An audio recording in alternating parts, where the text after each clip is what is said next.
আসসালামু আলাইকুম ওরহমতুল্লাহি ওবারাকাতু। সম্মানিত ভিউয়ার্স, আমি এখন আলোচনা করব কথা বলার সুন্নত, আদব ও নিয়ম কানুন। কথা কম বলা উত্তম, যা বলবে সত্য বলা ওয়াজিব, মিথ্যা বলা হারাম।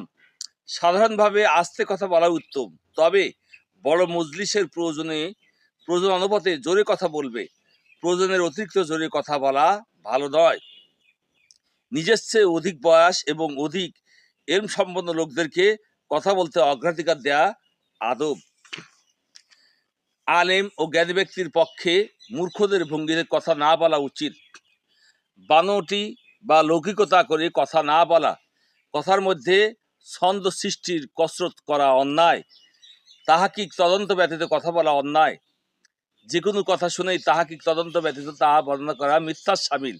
তবে নির্ভরযোগ্য ব্যক্তি বা নির্ভরযোগ্য কিতাব থেকে কিছু জানলে তাহাকিক ছাড়াই বলা যায়। ঝগড়া এবং তর্ক সৃষ্টিকারী কথা বলা অন্যায়। মিথ্যা কসম না খাওয়া উচিত, মিথ্যা কসম করা কবিরা গুনাহ। সত্য হলো আল্লাহ ব্যতীত অন্য কিছুর কসম করা নিষেধ। যেমন পিতামাতার কসম, কারো জীবনের কসম, কাবার কসম ইত্যাদি। গীবত করা নিষেধ, চগুলখুরি করা নিষেধ। এ সম্পর্কে আরও বর্ণনা আছে। নিজের পক্ষ থেকে ভবিষ্যতের ব্যাপারে কোনো খবর বা প্রতিশ্রুতিমূলক কথা বললে ইনশাআল্লাহ বলবে। বড় লোকদেরকে সম্মানজনক সম্বোধনপূর্বক কথা বলা আদব। বড়দের আদব রক্ষা করে কথা বলা আদব। কথার ভাষা হিসাবে আরবি ভাষাকে পছন্দ করবে। গালিগালাজ করা হারাম। অশ্লীল কথা বলা নিষেধ, এটা গুনাহে কবিরা। আল্লাহর কোনো সৃষ্টিকে লানত করা, অভিশাপ দেয়া পাপ। কাউকে লানত করে ফেলে তার জন্য কল্যাণের দোয়া সম্বলিত দোয়া করবে, আল্লাহুম্মা জাআলহা লাহু কুরবাতা ওয়া রাহমা, অর্থাৎ হে আল্লাহ, এটাকে তুমি তার জন্য নৈকট্য রহমতের উসিলা বানাও।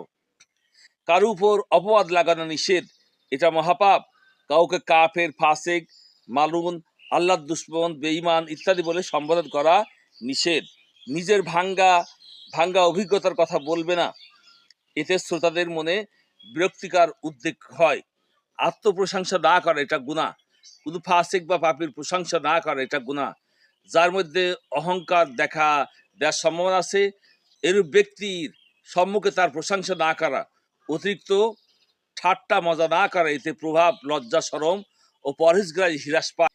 যে শব্দ বা যে ভাষা বাতিলপন্থীরা খারাপ উদ্দেশ্যে এবং খারাপ অর্থে ব্যবহার করে থাকে, সেটা পরিহার করা কর্তব্য।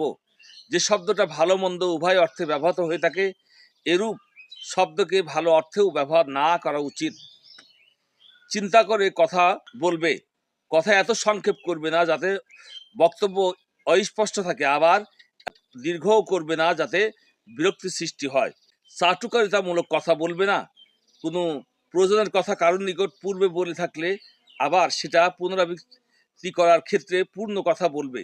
শুধু ইঙ্গিত করাই যথেষ্ট নয়, কারণ হতে পারে তিনি পূর্বের কথা বলে ভুলে গিয়ে থাকবেন এবং এখন পূর্ণ কথা না হয় বিভ্রান্তির শিকার হবেন।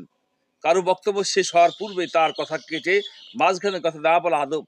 দুজনে কথা বলতে থাকলে তাদের সম্মতি ব্যতীত তাদের কথায় ফলন কাটবে না। শ্রোতাদের ধারণ ক্ষমতা লক্ষ্য রেখে কথা বলা, যে কথা তাদের বুঝে আসার মতো নয় এরূপ কথা না বলা। নিজের কথায় ভুল হলে সেটা স্বীকার করে নেওয়া, অপব্যাখ্যায় না যাওয়া।